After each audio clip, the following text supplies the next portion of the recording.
प्रीत भक्ति। एक राजा की पुत्री के मन में वैराग्य की भावनाएं थी। जब राजकुमारी विवाह योग्य हुई तो राजा को उसके विवाह के लिए योग्य वर नहीं मिल पा रहा था।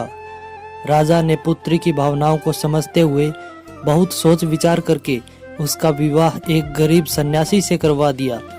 राजा ने सोचा कि एक सन्यासी ही राजकुमारी की भावनाओं की कद्र कर सकता है। विवाह के बाद राजकुमारी खुशी खुशी सन्यासी की कुटिया में रहने आ गई। कुटिया की सफाई करते समय राजकुमारी को एक बर्तन में 2 सूखी रोटियां दिखाई दी।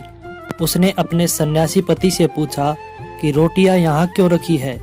सन्यासी ने जवाब दिया कि यही रोटियां कल के लिए रखी है, अगर कल खाना नहीं मिला तो हम एक एक रोटी खा लेंगे। सन्यासी का ये जवाब सुनकर राजकुमारी हंस पड़ी। राजकुमारी ने कहा कि मेरे पिता ने मेरा विवाह आपके साथ इसलिए किया था क्योंकि उन्हें ये लगता था कि आप भी मेरी ही तरह वैरागी हैं। आप तो सिर्फ भक्ति करते हैं और कल की चिंता करते हैं। सच्चा भक्त वही है जो कल की चिंता नहीं करता और भगवान का पूरा भरोसा करता है। अगले दिन की चिंता तो जानवर भी नहीं करते हैं, हम तो इंसान हैं। अगर भगवान चाहेगा तो हमें खाना मिल जाएगा और नहीं मिलेगा तो रात भर आनंद से प्रार्थना करेंगे। ये बातें सुनकर सन्यासी की आंखें खुल गई। उसे समझ आ गया कि उसकी पत्नी ही असली सन्यासी है।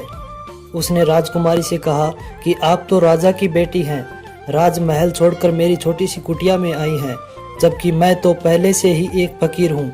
फिर भी मुझे कल की चिंता सता रही थी। सिर्फ कहने से ही कोई सन्यासी नहीं होता, सन्यास को जीवन में उतारना पड़ता है। आपने मुझे वैराग्य का महत्व समझा दिया।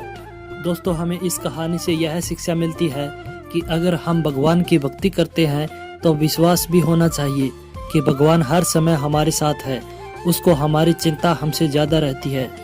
कभी आप बहुत परेशान हो, कोई रास्ता नज़र नहीं आ रहा हो, आप आंखें बंद करके विश्वास के साथ पुकारें। सच मानिए, थोड़ी ही देर में आपकी समस्या का समाधान मिल जाएगा।